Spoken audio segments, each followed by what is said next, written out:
The dishes from the previous night, loudly still in the sink, and no food on the stove.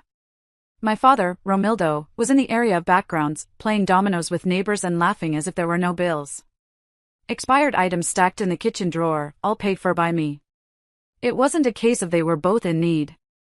Perfectly healthy, capable of work, but decided that life was easier when someone carried everything behind my back. In this case, that person was me. After I turned 18, Romildo called for a big talk. As he said, I still remember his words.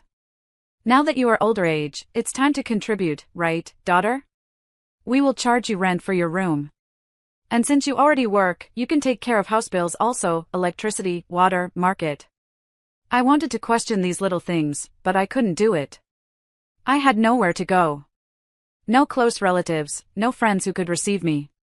My parents knew of this and used it as a bargaining chip.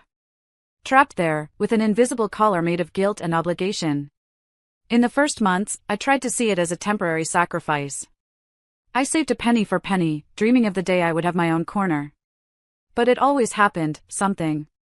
A made-up emergency, supposed problem in the house that required repair. And of course, the money always came. 3 years passed for me. 3 years in that I became the mother of my own parents. Worked as a nursing assistant during the day and worked night shifts in a clinic on weekends. My body was tired, but the soul was much more exhausted. My friends at the clinic, some much older people, said that I needed to get out of that situation. This is emotional abuse, from a colleague I once said. You are being exploited, insisted the other. And I knew. I knew too much. But it's not easy to leave when all you have is what you yourself sustain. And yet, it is not enough to build something of your own. What I didn't know at that time was that Romildo and Joanna were already planning the next coup. And when it came, it wasn't just cruel, it was humiliating. Something that, for the first time in years, made me stop feeling fear. That made me hate. But not the kind that consumes, the type that builds. That night, after the argument, I didn't cry. I didn't scream. I just started making plans. And deep in my heart, I knew their time would arrive. It didn't take long for the stupido to happen. It was any Monday. I had worked all night and arrived at home just before 8 a.m. Exhausted, with back pain and throbbing legs. All I wanted was to take a hot shower and throw myself on the bed. But as soon as I walked in and came face to face with Romildo, waiting in the kitchen, arms crossed, bitter expression. We need to talk, he said, without even saying good morning to me. Joanna appeared right behind, with that face of someone who had just left bed. Disheveled hair, stained shirt of coffee. They didn't even wait for me to put my bag on the floor. We decided to do some changes in the house, my mother started. This room there is not working. How could I? I frowned. What do you mean? Let's use it for something else, Romildo replied. I'm thinking about setting up a workshop repair there. I even spoke to Marcio da on the corner. He will lend me some tools. And where will I sleep? I asked in disbelief. Joanna shrugged her shoulders, as if it were the most normal thing in the world. The back bathroom is empty. If you want to stay here, you can stay there. But you will continue to pay everything, of course. Nothing easy. I laughed a dry, bitter laugh. I couldn't contain it. You really want it, that I sleep in the bathroom? After all that I do? Romildo approached, putting his finger in my face. Complaining about what? If you want to continue under this roof, you will have to accept it, or fall outside. At that moment, something inside of me broke. Or maybe it has finally freed. I looked in the eyes of both of them and I didn't feel sadness. I felt a strange calm, as if I finally woke up from a nightmare. Okay, I replied. I prefer to go. Joanna opened her eyes wide. Are you joking? I'm not. Going out today. And don't worry, I leave the key on the table. They really laughed. They thought it was bluff. That I was going to back down, as always. But that night, I executed my plan. One plan that was already saved in my mind for months, maybe years. Because despite all the injustices, I never was just patient and tired. But I no longer. I started packing my clothes. But I didn't stop there. I picked up documents, cards, the old notebook. My dad, he made me set up a time and, through his carelessness, I had access to a lot of things. Bank accounts. Debts hidden in the paperwork. House financing that, on the contrary of what they always said, was still in the name of my late grandmother. And more. I discovered that my father owed more than 12,000 Brazilian reals, 1,000 Brazilian reals in outstanding loans. My mother's name was also dirty. And without my money, they would barely make it to pay the electricity next month. But what I really needed was what Romildo forced me to sign when I turned 18. An improvised contract that said that I rented the room for a while, undetermined. They thought it was a way to protect themselves legally. But I knew, it was just worthless paper. Even more, with the nonsense clauses that he himself scribbled. And it was this document that gave me the key to what I would do next. I wouldn't just leave. I was going to make sure they felt every penny of my absence. In the morning, next, Romildo shouted. And I, from the other side of the street, smiled when I heard it. But still, it wasn't the end. There was still more to come. That morning, as I watched from the opposite sidewalk, with my backpack on back and firm hands holding my cell phone, I heard the first screams of Romildo. A roar of anger mixed with despair. "What did you do, Eduarda?" he shouted from the door. The red face, hair disheveled. Behind him, Joanna appeared in shock, holding an envelope, torn. I knew exactly what was there inside. That night, before leaving, I left everything neatly organized. The torn contract on the table, accompanied by a copy of all transfer receipts, payment of invoices, markets, and even dental treatment. What my mother did with the money I had borrowed. Next door, I left one objective, cold letter, explaining that, from that moment on, I was no longer responsible for anything in that house. Or bills, rent, medicine, supermarket. And as a last gift, I entered the electric company's system, where the account was in my name. And I asked for the immediate shutdown. I did the same with the internet and with the telephone line. Everything in the name of Eduarda Santos. Everything legal. But what hurt them the most, and I know it hurt, was the warning I left about the house financing. I used the name of my grandmother, who is still listed as owner in the city hall system. I filed a request for reassessment patrimonial, pointing out that my parents were living in the property without a valid contract in possession.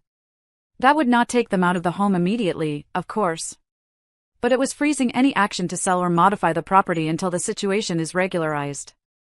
And as neither of them could afford a lawyer or pay for regularization, they were locked. I heard Joanna shout my name, but I didn't turn around. I kept walking down the street with my head held high. For the first time, once in years, I felt light in the chest. Straight to a colleague's apartment from the clinic, Renata, who already knew everything. She welcomed me with a hug and a smile. "I knew you were going to leave like this," she said. "And now it's just the beginning." She offered me one of the rooms from her apartment, and I accepted without shame. For the first time, I accepted help, and I was liberated. 2 days later, I managed to increase my shifts at the hospital and started saving money for real. Without the emotional drain and my parents' finances, my salary finally worked for me. I bought new clothes. I went to the salon. I took off my passport. I was living. While this news from my old house, a neighbor, started to arrive. A card-carrying gossiper sent daily messages. "Eduarda, oh Romildo almost got into a fight with the energy man. They came to cut it. Joanna went to the market, trying to trust, believe. They are saying they are going to sell the TV in the living room." But what really got me was when she sent an audio, laughing. "Friend, your mother said she regrets everything, okay? Crying in the corners, saying she shouldn't have done what she did. She said now she understands the value you had in that house." Value. Funny word. This value is not what you have, it is what others recognize. And now they finally recognized it. But it was too late, too much. I was no longer afraid. And now I had a new plan, to build something that was just mine, something they would never again be able to touch. Freedom tastes of silence. A light silence. Without collections, without judgmental looks, without heavy footsteps echoing down the hallway. First night out of that house, I slept like I hadn't slept in years. In the morning, I woke up to the smell of coffee made by Renata, and with the sunlight hitting my face. No voices screaming my name because the dishes were in the sink or the light in the corridor was lit. 2 months later, I was another woman. With the double shifts and some extra shifts at the ends, I managed to save money during the week, enough to rent my own corner. A small studio, but just mine. A new mattress on the floor, clean white walls, absolute silence. I painted one of the walls in moss green. I placed a shelf with my favorite books, and for the first time, I hung photos of myself, with no one around. Real photos of me smiling in a park, me drinking milkshake alone, lying in the hammock reading some book. And it was in this time of calm that I made a decision that would change everything. I decided to study something that my mother always said was a waste of time. Woman has to work, pay the bills, and shut up, she used to say. But now, I wanted more. I deserved it. I signed up for a nursing technician course. I started studying in the early mornings, between one shift and another. I slept little, it's true, but there was passion in the tiredness, and that made all the difference. Renata was helping me check the materials. She gave me strength when the body wanted to give up. And I was going, one day at a time. While there, on the other side of the city, Romildo and Joanna dived into ruin. The financing of the house was blocked. It prevented any reforms they were planning. The accounts, that I used to keep up to date, turned into a mountain of expired bills. The electricity was turned off twice, and neighbors said Joanna started selling brigadeiros on the street to try to raise some money. Romildo tried to open that workshop in my old room, but it didn't even last 2 weeks. No one trusted a man who screamed at his daughter on the street. No one felt sorry. No one offered to help. I think, deep down, everyone knew it a long time ago, who they were. One night, I received a call. It was a number that I would recognize even with my eyes closed. I reached to refuse, but I let it ring. Then I heard the voicemail. It was Joanna. Eduarda, daughter, if I can still call you that. We made a mistake. I know that you made a mistake, but it's difficult here. You could know. Come and talk to us, even if it's just to explain these home paperwork. Or, I miss you. It hurts. There's silence, a lot here. I faced the phone for a while. I sighed deeply, and I deleted the message. No. I shouldn't have anything to do with them anymore. The following week, I went to the practical test of the course. In a short time, I would have the certificate in hand and more opportunities. I received an offer to work in a new clinic with better salary. With the first payment, I bought a large closet and a double bed. That same night, I lay down on the new mattress and I cried, but not from the pain, from relief. For the first time, I was my own person. This was just the beginning. A few months later, graduation. Already with the certificate of nursing technician in hand, and with life taking a new direction, an idea started to grow in my head. At first, it was just a seed, but it grew, taking root with every shift I did, with each patient I cared for, each praise I received from the team. You have talent for this, Eduarda, said Valkyrie, head nurse of the clinic where I worked. And more than that, you have a heart. Have you ever thought about starting a business? The word kept echoing in my mind for days. Undertake? I never imagined that I would. A girl who slept crying because her mother threatened to throw her clothes in the trash would be hearing this from a professional so respected. But it was true. I had skill, knowledge, will, and now, for the first time, I had peace to think big. I started planning my own business. I pooled the savings I had. I looked for student credit that was available, that I let pass in my youth. I asked for guidance from friends and colleagues, experienced ones.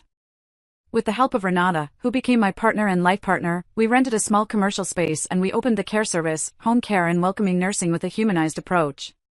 We started serving the elderly and people with mobility difficulties who needed help at home. In a few weeks, the phone didn't stop ringing. The clinic grew.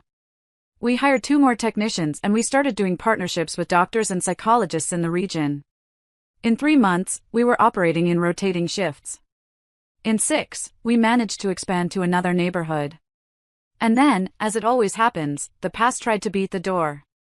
One day, while organizing some papers on the clinic counter, I heard the door open and the familiar sound of heavy footsteps. I looked up, and there was Romildo. Thinner, with tired-looking hands, calloused, holding a crumpled cap. Eduarda, he murmured, as if the name weighed in his mouth. What do you want here? I came to apologize. I kept my gaze steady. He looked smaller than I remembered, a defeated man. Me and your mother, we lost everything. The house. The workshop. He stopped, taking a deep breath. And now she's sick. In need of care. I heard about your business. Thought maybe you could. I smiled. But not mockingly, with relief. Because at that moment, I was sure of whose daughter I was. I can't. But I can recommend some companies to you. This is only for people who respect me. He lowered his head and walked away, without saying anything more. That night, I lay down on my bed, yes, my real bed, and I looked at the ceiling for a while. I thought about everything I experienced. Everything. I silently endured everything. I had to open up, had to get there, and I thanked, because it was pain that taught me to build. And now, I was made of bricks and steel. Nothing and no one else would bring me down. The time passed quickly after Romildo's visit, and for the first time, the days didn't hurt at the clinic. Service continued to grow. The household gained prominence in the city. To my surprise, we were nominated for the Female Entrepreneurship Award. The location was symbolic, but it meant I had left the bathroom where my mother wanted me to sleep. Being among women who changed lives, Renata and I received invitations to speak at colleges, participate in interviews, and tell our story. I was always hesitant at the beginning. I didn't like putting myself in the spotlight. But something inside me knew it was what other girls needed, knowing that there was a way out, that to withstand the unbearable was not destiny, it was a prison. And that it was possible to escape. It was in that moment of flowering that a new opportunity arose. I received an email from a national network of health clinics. Integrated Care had heard of me through one of the interviews. They wanted to talk about a partnership. This is too big, Eduarda, said Renata, while reading the email for the third time. They don't contact just anyone. We are being seen. We went to the meeting in a glassed building in the center. Everything was new, polished, full of promise. They wanted to invest, expand care, and welcome other regions to start a franchise with our brand and methodology. I listened carefully to everything, but with a calm heart. None of that seduced me more than the certainty that I was in control of my life. I signed the contract 2 weeks later, with clauses that guaranteed my autonomy and total influence on the clinic's decisions. It was a victory on so many levels, it barely fit into words. And then, like a plague, the old woman who insists on returning, Joanna, appeared. She entered the clinic without an appointment, without publicity, wearing an outfit that clearly wasn't hers. Pale, haggard, without the strong makeup from before. I just came to thank you, she said in a low voice, because you didn't return what we did with hatred. For letting me fall on my own. I didn't do it because you did it for me. She nodded, and before leaving, she left a little box on the counter. I waited for her to go out to open it. A keychain inside, with the letters and that I had done at school when I was 8 years old. On the back, it was scribbled, Eduarda, our pride.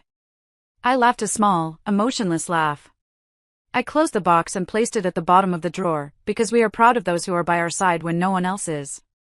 I already knew who was in mine. At that time, the same night, I announced to the employees, we were expanding the clinic.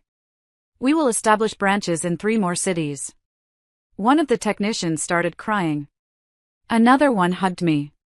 Inside, I just breathed deep and smiled. Because finally, after everything, life smiled back at me.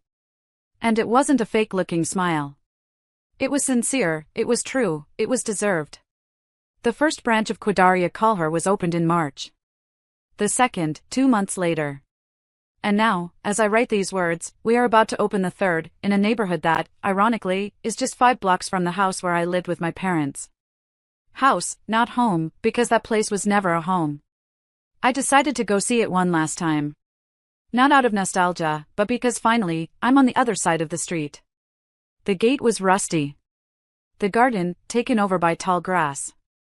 The windows had cracks, and the for sale sign hung crookedly, hanging by a loose thread. It was a house without a soul, as if all the poison that kept it standing had evaporated. I stayed there for about 5 minutes. Then I left, without knocking, without looking back. At the clinic, I prepared a surprise for our team. A mural at the entrance, with photos of all the patients attended throughout the year. Collages made by families, drawings by kids, thank you notes. At the center, I wrote a sentence, "Here, no one sleeps in the bathroom. Everyone has a place here." It was applauded, without anyone knowing what it really meant. In that same week, I was approached by an NGO that takes care of young people expelled from home by their parents. Many of them LGBTQIA, and others only victims of emotional and physical abuse. They were seeking support for a shelter and wanted our clinic to offer a basic health plan for those welcomed. I accepted on the spot, and more, I donated part of the profit from the new branch to help restructure the NGO space. I asked them to put comfortable beds, walls with bright colors, books, pillows. And that every room had the name of a flower. I wanted to guarantee that no one there would grow up with the feeling that they took up too much space. On the day of inauguration, one of the teenagers who lived there came to me. "You helped all this happen," she said shyly. "A little, yes," I smiled, "but it was you who had the courage to stay." "That's harder." She hugged me, and at that moment, I knew my mission was not to prove anything to Romildo or Joanna. It was to prove it to myself. That I could build something beautiful, right on top of the rubble they left. Today, my house has open windows, the smell of fresh coffee, and a garden with lavenders. Renata and I live with 2 cats, a dog called Bento, and frequent visits from friends who became family. I never needed to pay rent to live in peace again. And when I think about the past, I don't feel angry. I feel pride. Because I was called ungrateful, rebellious, and exaggerated. But I was just fair, to me. I left without shouting. But I let the cries of regret echo by themselves. And even without having heard every word, I know they echoed. Because when freedom arrives, it makes more noise than any slammed door.